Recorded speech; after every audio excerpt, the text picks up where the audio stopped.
Good morning. On to Revelation 21, the New Jerusalem. We're going to try to do this in under 5 minutes for this chapter.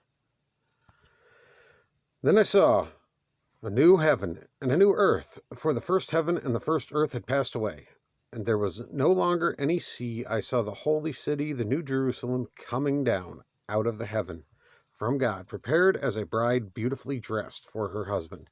And I heard a loud voice from the throne saying, "Now the dwelling of God is with men, and he will live with them. They will be his people, and God himself will be with them and be their God. He will wipe every tear from their eyes. There will be no more death, or mourning, or crying, or pain, for the old order of things has passed away." He who was seated on the throne said, "I am making everything new." Then he said, "Write this down, for these words are trustworthy and true." And he said to me, "It is done. I am the Alpha and the Omega, the beginning and the end.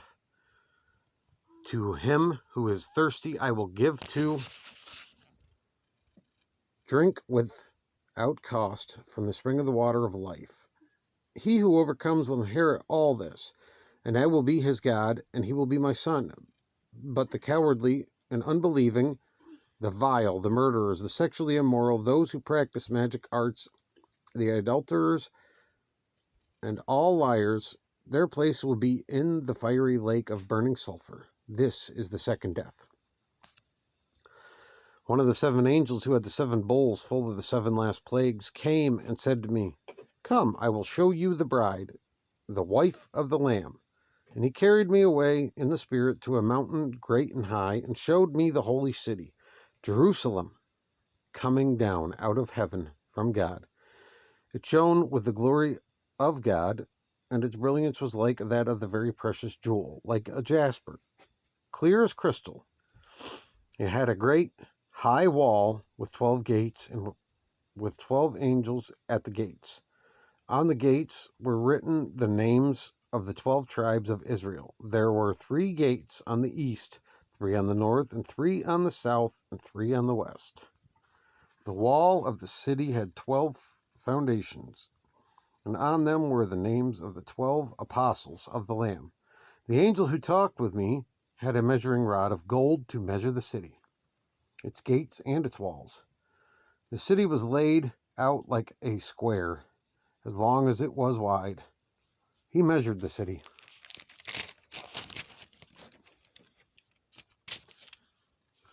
with the rod and found it to be 12,000 stadia in length, and as wide and high as it is long. He measured its wall, and it was 144 cubits thick by man's measurement, which the angel was using. The wall was made of jasper, and the city of pure gold, as pure as glass. The foundation of the city walls were decorated with every kind of precious stone. The first foundation was jasper, the second sapphire, the third chalcedony, the fourth emerald, the fifth sardonyx, the sixth carnelian, the seventh chrysolite, the eighth beryl, the ninth topaz, the 10th chrysoprase, the 11th jacinth, the 12th amethyst. The 12 gates were 12 pearls, each gate made of a single pearl. The great steel of the city was of pure gold, like transparent glass. I did not see a temple in the city, because the Lord God Almighty and the Lamb are its temple. The city does not need the sun or the moon to shine on it, for the glory of God gives it light, and the Lamb is its lamp. The nations will walk by its light, and the kings of the earth will bring their splendor into it.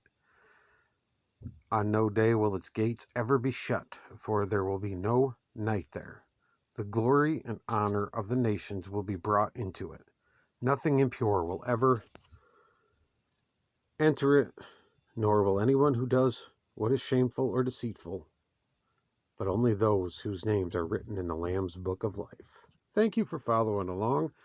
And next we'll do Revelation 22, the river of life. May God bless each and every one of you.